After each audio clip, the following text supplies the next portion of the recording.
శుభం వ్యాధ శ్రీగురుభ్యో నమః.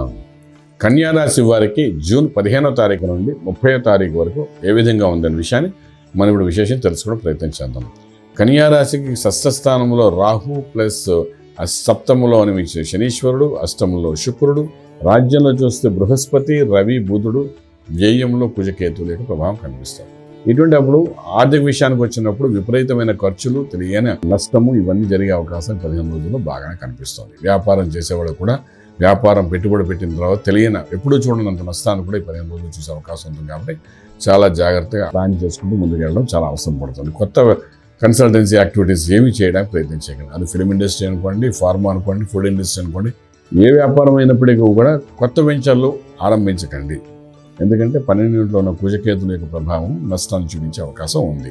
ఓకే, అలాగే శుభవార్తలు వినడానికి అవకాశం కొంచెం తక్కువగానే ఉంది. శుభకార్యంలో పాల్గొంటారు.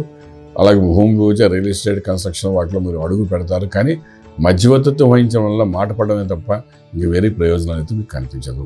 ఇంపోర్ట్ ఎక్స్పోర్ట్ వ్యాపారాలు మొదట్లాగే యాజ్ ఇట్ ఈస్గా రన్నింగ్ బాగానే ఉంటాయి. ట్రేడింగ్ చేయడానికి కావాల్సినంత బలమైతే లేదు ఇప్పుడు ప్రస్తుత పరిస్థితుల్లోని.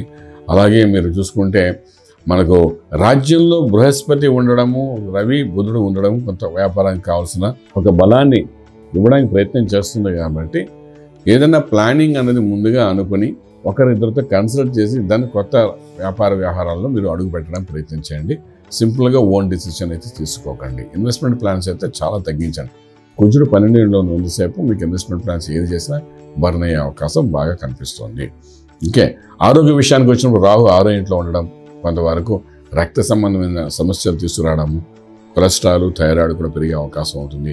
అలాగే సప్తమ, అష్టమ భావంలో శని ప్లస్ శుక్రుడు యొక్క ప్రభావం ఉండడం వల్ల కొంచెం ఎముకలకు సంబంధించిన దోషం కూడా కనబడుతుంది. కాబట్టి ఇవన్నీ ఉన్నాయి. కాబట్టి వీటినన్నింటినీ అధిగమించడానికి నిత్యం నారాయణ అష్టాక్షరి మహామంత్రం ఓం నమో నారాయణాయ నమః అనే ఈ మంత్రాన్ని సాధన చేసుకుంటూ ఈ 15 రోజులు ముందుకెళ్ళడానికి ప్రయత్నం చేయండి.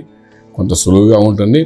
ఇంకా విదేశాలకు వెళ్ళి చదువుకోవాలనుకున్న విద్యార్థులు కానీ, విదేశాల్లో సెటిల్ అవ్వాలనుకున్న వాళ్ళు కానీ ఎవరైనా ఇప్పుడు అనుకూలమైన వాతావరణం కాదు. కాబట్టి కొంచెం నిదానంగా ఆ ప్రయత్నాలను చేసుకోండి. నారాయణ అష్టాక్షరి మహామంత్రం చదవండి. దానివల్ల కొంత ఊరడిగా ఉంటుంది. రాజమార్గంలో రాసి పొందగలుగుతారు. శుభం వ్యాధు. పూర్తి వివరాలకు సంప్రదించండి శ్రీ వేదమాత గాయత్రి జ్యోతిష్యాలయం, బ్రహ్మశ్రీ మంతా సూర్యనారాయణ శర్మ గారు, Srinilayam, first floor, 101, Sai Vaibhav layout, Chitrapuri colony పక్కన, కాజాగూడ, హైదరాబాద్ 500008. సంప్రదించవలసిన ఫోన్ నంబర్ 8855559147, 8855559148, 9849996644.